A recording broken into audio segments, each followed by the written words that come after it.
সব থেকে দামি মুজিজা হলো আল্লাহ লৌহে মাহফুজের সংরক্ষিত মিষ্টি মধুর সত্য বাণী, যার নাম হলো আল কোরআন। কোরআন হলো সব থেকে দামি মুজিজা। তারপরের মুজিজার নাম হলো কিয়ামত পর্যন্ত পৃথিবীর মানুষ সরাসরি আল্লাহকে দেখতে পাবে না।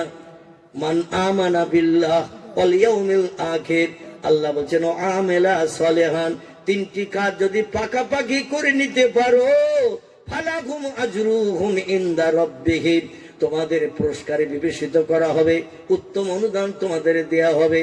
ফালা খাউফুন আলাইহিম, বিপদে মুসিবতে কোনো ভয় পেতে হবে না। ওয়ালা হুম ইয়াহজানুন, রাতের আধারে ঘুম কামাই করে চিন্তা করতে হবে না। আমল করতে পারে যদি তিনটি, একটি আমলের নাম হলো মান আমানা বিল্লাহ, আমারে না দেখে বিশ্বাস করতে হবে স্রষ্টা বলে একজন আছে।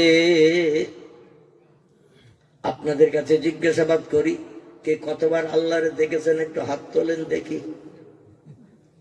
আল্লাহরে কে কতবার দেখেছেন? দেখেছেন কেউ? কিন্তু আমরা তো দেখি না। বিজ্ঞান বলছে যেটা চোখে দেখি সেটা বিশ্বাস করি, যেটা চোখে দেখি না সেটা বিশ্বাস করি না। বর্তমান প্রযুক্তি যুগের বিজ্ঞানীদের কথা। কিন্তু আল্লাহরে কি দেখা যাবে? কিন্তু আল্লাহর দেখা যাবে না। আমরা মুসলমানেরা আল্লাহরে মানি না। আর একটা জিনিস না দেখে বিশ্বাস করতে হবে। বিশ্বাস শব্দটি হলো বাংলা ভাষা, আরবি নাম হলো ঈমান। কি নাম বললাম? ঈমান। ঈমান ঈমান আরবি নাম, বাংলা হলো বিশ্বাস। না দেখে বিশ্বাস করতে হবে। আর একটা জিনিস, সেটা হলো আল ইয়াউমিল আখির, পরকাল বলে একটা লম্বা জিন্দেগি আছে। সেইখানে দুই রকম ব্যবস্থা আছে, একটা হলো পরম শান্তি, একটা চরম শাস্তি। পরকালে জাহান্নাম আর জান্নাত, স্বর্গ আর দোজখ। এমন করে জান্নাত জাহান্নাম, ভালো জায়গা খারাপ জায়গা। কিয়ামত পর্যন্ত চেষ্টা করলে জান্নাত জাহান্নাম কেউ দেখতে পাবে? পাবে না। কিন্তু না দেখে বিশ্বাস করতে হবে।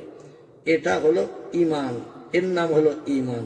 3 নম্বর আরেকটা কাজ করতে হবে, ও আমেলা সালেহান, আমি আল্লাহ মালিক তোমাদের দুনিয়ায় পাঠিয়েছি আমার ইবাদতের জন্য, অতএব আমার ইবাদত করতে হবে আমলে সালেহা, ভালো কাজ করতে।